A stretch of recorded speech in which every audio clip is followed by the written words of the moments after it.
Hi there, everybody. Thank you for joining us for another edition of Condo Insider. It's something that Hawaii Council started. I think we've been doing it like 7 years now. Previously, it was via Think Tech Hawaii, but Jay Fidel had taken a break from doing the shows for a couple years. So we had to find our own media person, which is now Key Media, Ikaika Kimura. So he helped us to create our YouTube channel now that we have. So we're continuing on with Condo Insider with various topics. And today I have with me Lincoln King with Native Technologies, and his inside other person is Duane Uchida. And I gotta say, when I first heard the name Native Technologies doing with construction, especially condos, I'm like, tell us how your name came about. Sure. Well, thank you so much for having us, Raelene. Yes, so I'm Lincoln King, principal with Native Technologies, joined by Duane Uchida. Duane is our director of operations. Interesting question. Funnily enough, don't get asked it very often. So I was a co-founder of Native Technologies back in 2012, and the other side of the co-founder was is 100% Native American, and for contracting role that we were planning to do was potentially not only the Occupied Condominium Association work that we're doing, but also federal work. My background in education is in project management, and I had a double degree with information technology. So wanted to sort of combine those two concepts of her Native American side and Native American contracting organization with my side of information technology and project management. So that's where we came up with the name, and it also provides some flexibility to potentially pursue other avenues of scopes of work if they come about. So that's how we developed the name Native Technologies. Well, and when you talk about construction management or even project management, it's a technical. It boils down, it is technical. So kind of matches. Correct. Okay, so I think one of the big questions that some boards get confused or maybe not doing correctly is the difference between a construction manager and a project manager. Sure. So where should they originally start from when they're seeking a major project? I will share the response to this with Duane, but big picture project management is really the umbrella term. And then construction management focuses on the construction phase of a project. So big picture project management, we're looking at projects planning over the whole expanse of a project when we get down to the construction management side. And there is some overlapping use of these terms in our arena for sure. And we really do both, right? We plan the big project overall, and in the construction phase and the construction management side, we're dealing with things like RFIs, change order management, everything that we see on the construction side. So Duane, I'll have this a little bit, but that's really the crux of it, really. Yeah, thanks. Not to give you, this is the non-AI'd answer. I've always seen project management as the overarching umbrella of understanding scope, schedule, making sure there's a plan for everything. And your construction project manager is someone who has more specialized experience in understanding what are the specific questions and items you need to know about your scope. You know, what delays or things that affect your schedule should you really take in consideration when you're doing a construction project that a more typical or broad project manager may not know about? And then what are the different risks and costs associated with construction that you want your project manager to be able to provide you? And I think that hands-on experience, having done many projects, is what you really want to have in a construction project manager. What are those details and insights that can be provided to prevent problems as that project moves forward? So Raelene, in answer to your question, what should boards, what are they looking for? In any occupied condominium project like the ones that we specialize in, you're really looking for somebody that provides both, somebody like us. Really it's construction project management. It's somebody doing project management specializing in construction, and that's what we do. One of the things that I took note of added in the article is when you guys were at the Punahou Chalet, doing the work that you were hired to do is that they had done some landscaping work, and that had to be kind of like destroyed in order for you guys to do your work. So what I thought of was some boards that before they really, I mean, I think they have to have a whiteboard of a game plan of all their repairs, because when they start looking at it, they need to avoid the double expense of what happened with that landscaping. Had they known that it was going to involve that front area that they wanted to re-landscape or do some work on, then it would have been put on hold, in theory, right? So I think some boards have to create, and actually even have it in their office, a whiteboard of the projects that they want to accomplish, like for the year and even for the next 2 years, so that when they hire a construction manager or project manager, they can see that and they can say, hey, you may not want to do this because it's going to involve the area that we need to get into, right? Exactly. Same like even with my board, because we still have to consider pipe replacement. We were built in 1960s, 59, 60s, somewhere around that. So I don't say more about that, right? But I told the board, I said, you guys should start telling owners not to delay the renovations of the interior of their units, because if they renovate, say they put marble tile on the walls, it's going to have to come off, and it's put back at their expense, right? Exactly. So, and I think, go ahead. So your question about Punho Chalet and the landscaping, and also your messaging to the owners and just the overall oversight of projects, coordinating multiple projects is really something that your construction project manager does. As I've talked to you before, Punho Chalet was one of those unusual projects where the board got us in just at the construction phase, not in the pre-construction phase.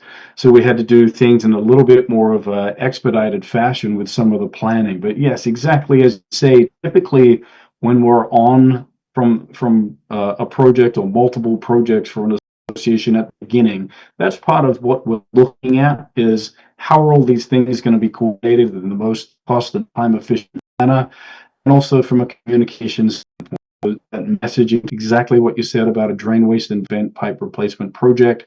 Questions such as, well, should I hold off on renovating my kitchen? Should I tile my bathroom? They're all really important because we might be taking those tiles off the wall again. So perhaps we should consider holding off on that renovation for now, or potentially at least advising them that if you cover up the plumbing, those items may have to be disturbed again. And again, just plumbing projects where fire sprinkler, fire alarm, and other projects that also have those considerations and messaging to take into account. So when you've done the pipe replacements, have some owners asked to create like a access opening that could be easily accessed, rather than if they had to do a plumbing repair in between the walls? Have they asked for like a better access kind of opening? Duane, let you handle that one. Yeah, well, as far as the access, people have asked for an access panel and perhaps a clean out in their unit so that they can get to an access point to open up their drain line in order to send a snake or or a hydrojet or some other way to maintain or clean their pipes without having to take them apart.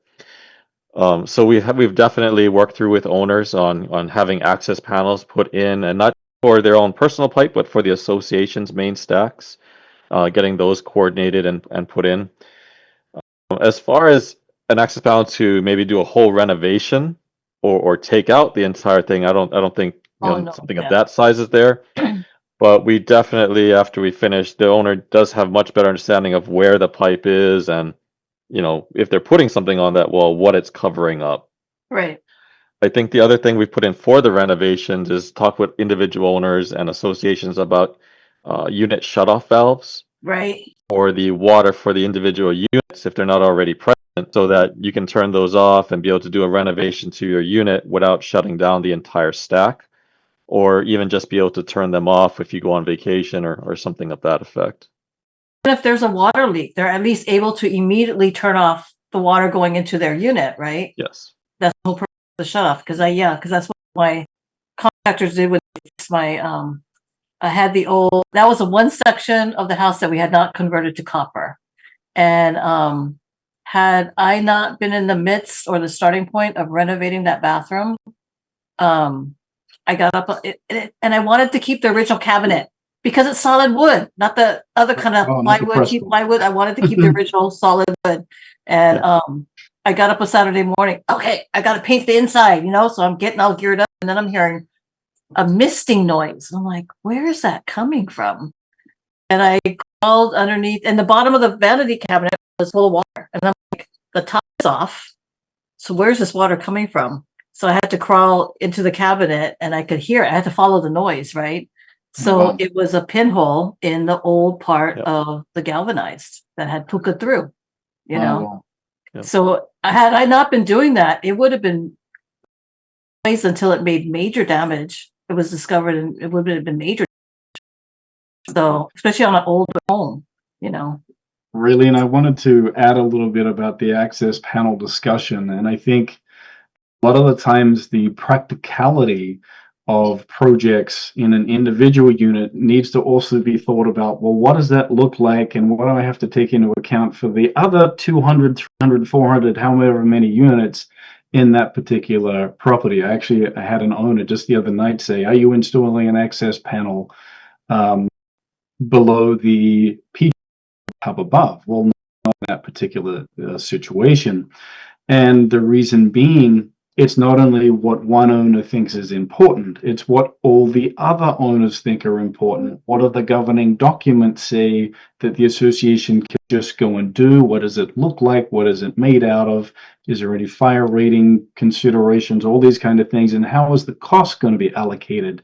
So these are why pre-construction planning is so important to get that construction phase right. So we have answers to questions like from the gentleman I spoke to the other night, why we are doing something, why we aren't doing something. Duane is often through discussion items with boards that have nothing to do with drain waste and vent pipe replacement, but we need to make sure we've thought about it, made a decision whether we're doing it, whether we're not doing it. If we are doing it, documents allow what we want to do. It's a lot of planning for something as simple as an access panel. Yeah, and as you know, because you've had conversations with Gwen Yamamoto Lau with HGIA, she's a really big proponent of shutoffs. Right. Yeah. Easier access to shutoffs. And because it's such a hard thing to go through, even though you give notice in advance, someone needs to do a plumbing repair and they got to do a building shutoff. And, you're always going to catch someone that forgot and they're in the middle of shampooing their hair. Yeah. And so I think having that shut off to me is so critical in the day of, especially now we're experiencing so much damage due to water leaks in buildings. And I know I think, repair guys won't do certain repairs if it's even in a condo. Like to do some work in a shower. They go, is this a condo? One of the first questions always, is this in a condo? And I go, no, it's on a ground floor. You're safe. Okay. One of the things in the article too is that and it's always going to happen. Pretty much, you have to kind of expect it. Is that once you crack open the walls, it doesn't match the drawings. Especially even in the drawings, are they typically from the condo map?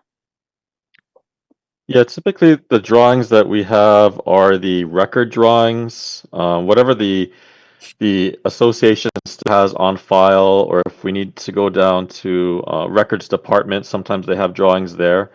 Unfortunately, a lot of times those record drawings are exactly that. They're not, a lot of time people think those are as-built, but they're just record drawings showing what was used to build the original building. And when it comes to especially mechanical and electrical systems, those drawings a lot of times are highly diagrammatic, showing the overall intent and the routing of things. But when they're actually built, the actual field conditions can vary a little bit as far as placement. Also if things change during construction, if they weren't noted on those plans, which a lot of times they weren't, you can find variations in what is actually found inside the wall as opposed to what was on the original plan. So I just kind of want to make it clear that the condo map is the original schematic drawing schematic, but it's not the as-built, and technically or typically the as-built plans they may or may not have the corrections to it. But it's not always. So as contractors or even construction managers, in your planning, you have to be prepared for the unknown, right? Definitely. And I think the main thing with any of these kind of surprises that we run into is we know the typical surprises, right? We know that we have non-code compliant electrical and plumbing. There'll be some pipes in different places than we thought. Somebody may have put a big hole in their slab for a renovation. So the surprise itself isn't really unusual, but it's the most important thing is how quickly the team respond to it to make sure that the schedule doesn't get delayed. How is it going to be managed, and how's that cost going to be allocated? And usually we have that planned a year and ahead of construction, all documented out and communicated to the owners that says, if we come across these things, here's how they're going to be handled. Because most of these surprises are surprises that we've seen before, but we don't know if it's going to be in 1 unit, no units, or 100 units. So we make sure to plan that ahead. And with that note, with the surprises, since you guys are doing pipe replacements, or even if it involves the surprise involves something that's maybe electrical, you're obligated under your license. You have to correct me if I'm wrong. Obligated your licensing to fix it, but you have to do it to current code, right? Correct. And there's a lot of change. There's a few changes recently in that determination, and we work with our engineers and DPP on each project to get a hold of what is original builder condition versus what is a renovated factor. So it gets a little complicated. Duane, anything I wanted to add on that?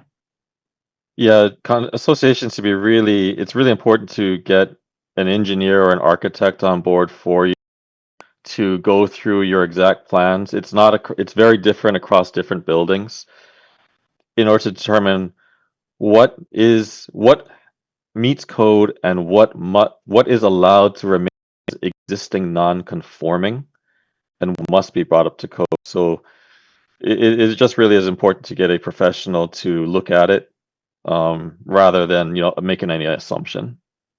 And Raelene, sorry, something we're very fortunate to have with Duane. Duane's whole career has been here in Hawaii as a licensed architect, so we utilize his skill set and experience to oversee all our engineering teams for our clients.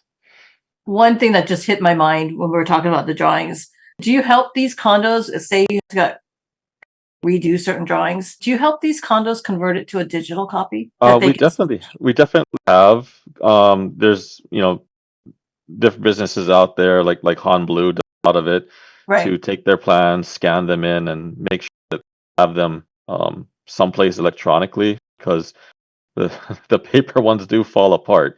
Oh yeah, or get lost. So yeah. I definitely suggest getting them scanned in as soon as possible. Yeah, if they have them, get it done, because you will eventually need them.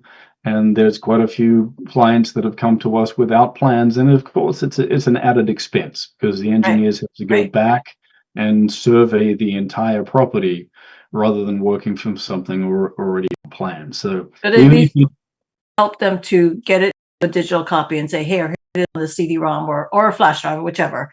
Yeah, just don't lose it. Yeah. We definitely do.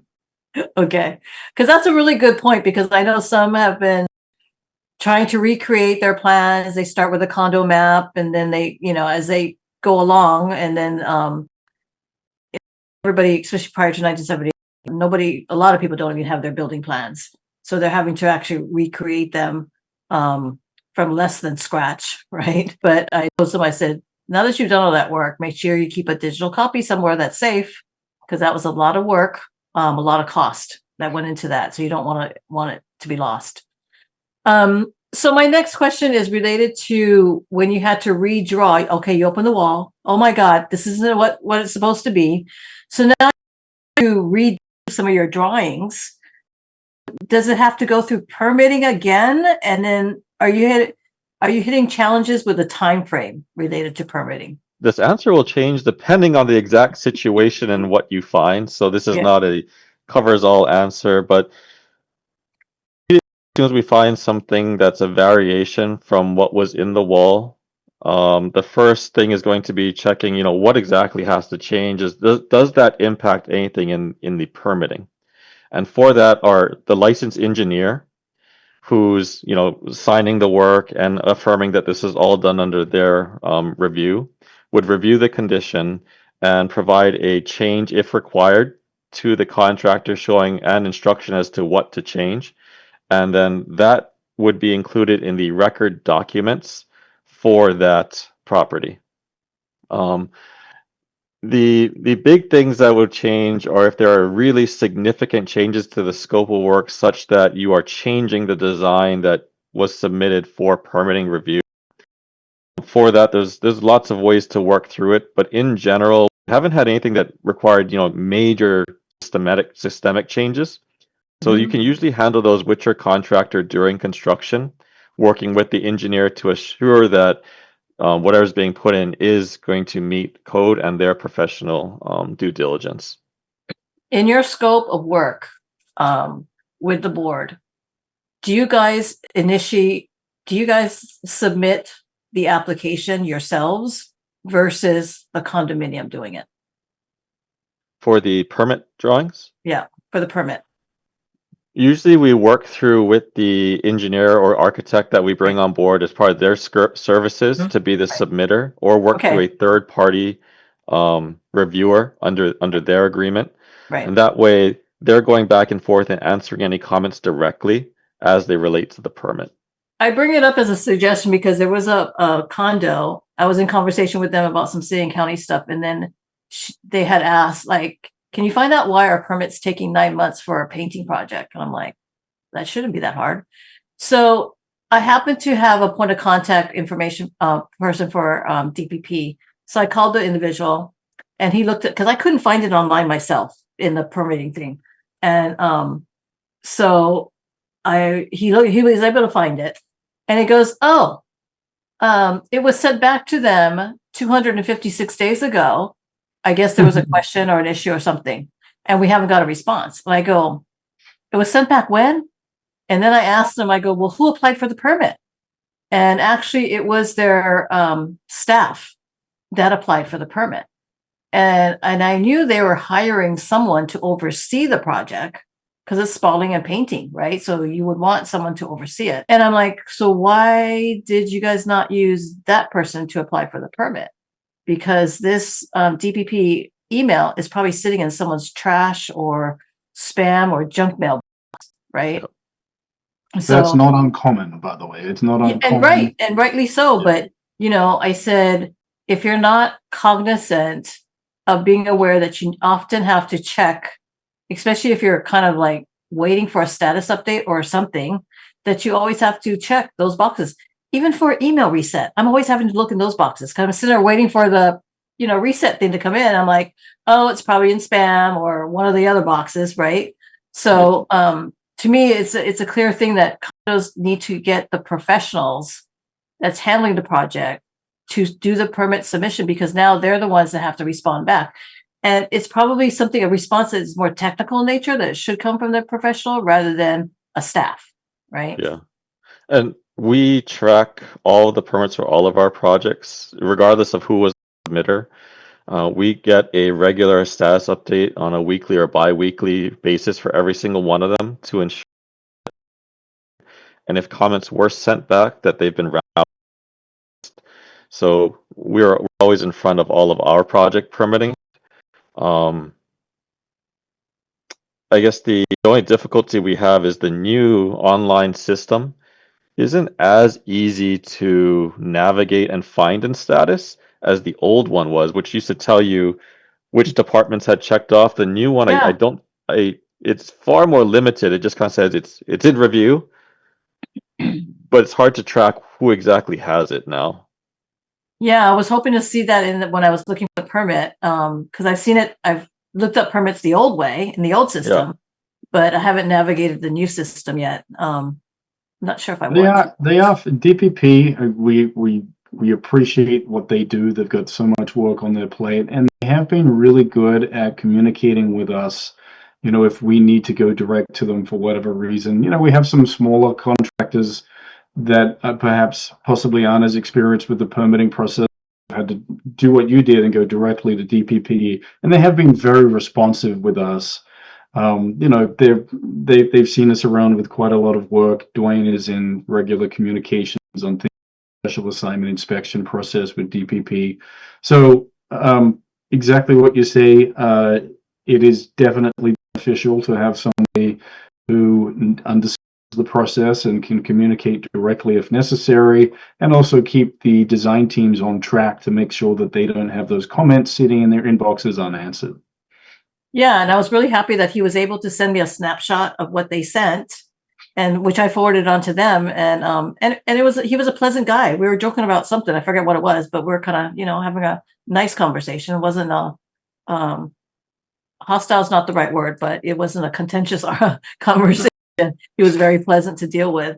So would you recommend to the board, I think we already talked about, to make sure that the owners know of this pending project? Yeah, it might take a year to get it off the ground, but they have to consider the cost. If they renovate now, or even in 6 months, once they start and they put on that expensive, nice looking tile or those really expensive cabinets, they got to come off, and the expense to put it back is at the cost of the unit owner, right? Yeah. So when you're doing some plumbing work, and say the owner comes to you and say, I really want to change out my fixtures, and they're front out saying, I'll buy the fixtures I want. In the work, are you guys able to put those back rather than the old ones? As far as working with individual owners on additional fixtures or changes to renovations to their unit, I think where we want to start with the board is to recognize that this is not a individual homeowner renovation project. Oh no, I get that. Yeah, I get that. Yeah. So we do try to. It becomes a very slippery slope, because once you allow any one homeowner to do it, it can open the door that now everyone needs to be able to also be provided the same opportunity. And where a homeowner getting a new fixture and having installed becomes problematic, I think, is for the contractor. They are now, and the association, the association's contractor has now taken responsibility of an individual homeowner's fixture. And if it now fails or misfunctions, who is liable now for that failure, since the board didn't buy it, the contractor didn't buy it, and the individual homeowner will say, well, you installed it, aren't you the one who broke it? So those are the kind of questions that I think we generally try to control the amount of individual customized repairs and upgrades by an individual unit owner for what is really the DWV replacement project of the association.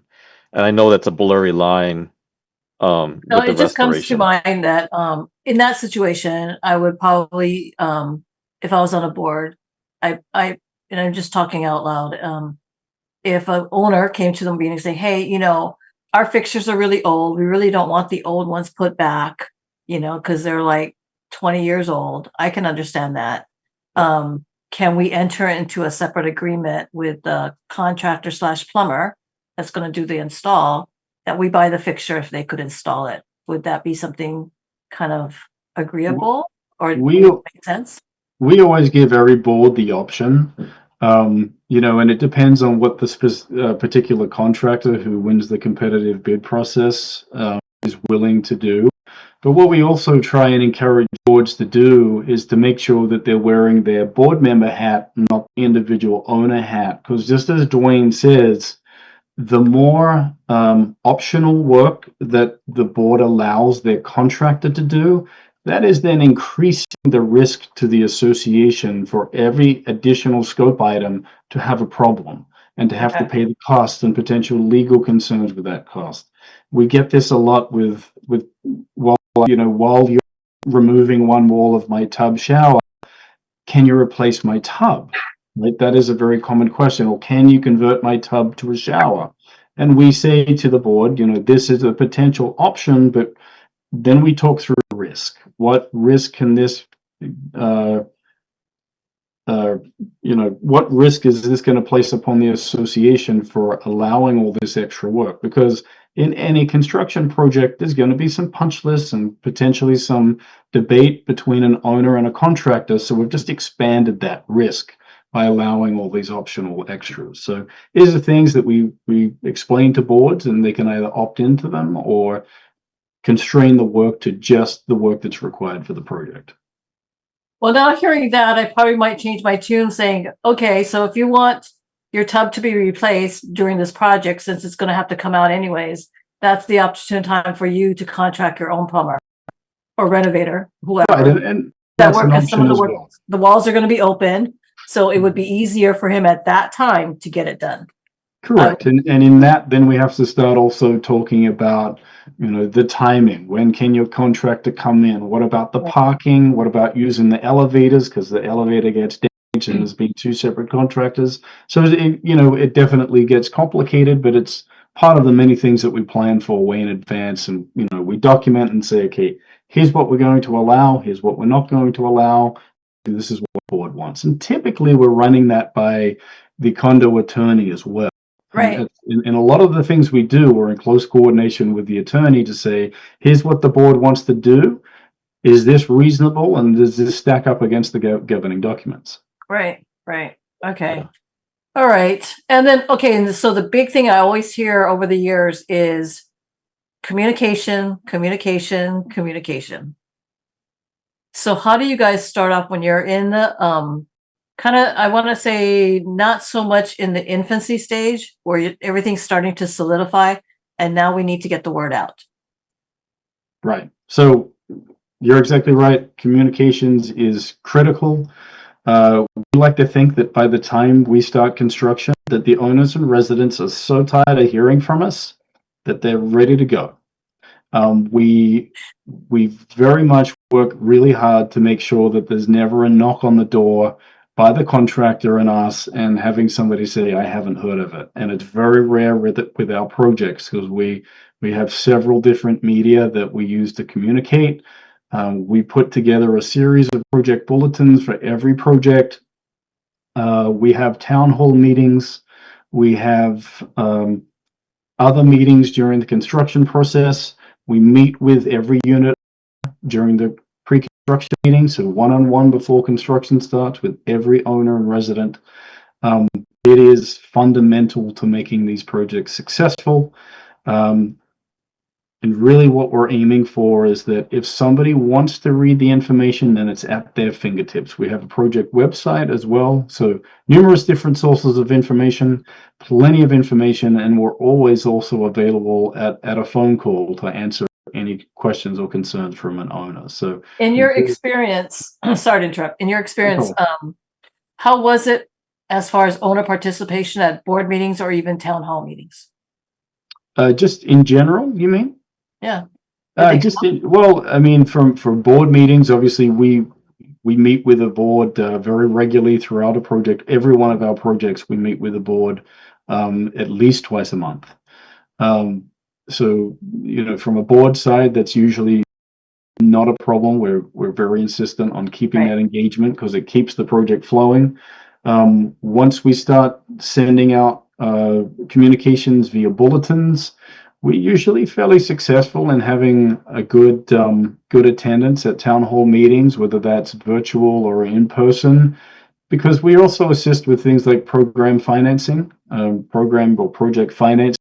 So when it starts to involve those kinds of subjects, the owners are very interested. So we do get a lot of attendance in those kind of things. And then that builds up to the construction phase when people attend these town hall meetings. So typically we haven't had of course it's not 100% of the owners. There's always some that, fairly hands off. But for those who are interested and want to be engaged and want to be educated, we're there. And it's usually a reasonable attendance. Well, that's good. That's good to know that at least they're not just, whatever, but they're showing interest. Right. I think the main thing we want to be able to say, on the very rare case that somebody says, I didn't know, you Right. could say, well, we sent you hard copy things in the mail. We sent emails. We sent, town hall meetings, in-person meetings. We had a website. There's not much more we could have done. And this is where sometimes, often like they'll post a notice in elevators, but some condos might have rules that the notices have to be removed after X amount of time. And there's one I said, this is way too important, that you need to have it posted as many locations as you can, even next to everybody's door so they don't forget. Use Right. colored paper to highlight that, oh, it's different color. I got to read this, because you get used to coming home and you're just blinders. You just want to get to your apartment. You forget about reading the messages along the way sometimes, or not even making note that there's a bulletin board, So sometimes I tell them, I said, you have to make it so blatantly obvious on some of the written messages that you need to make so that there's no way it could be missed, literally, And then my last question before we wrap up was, in the article, you guys had done an actual test unit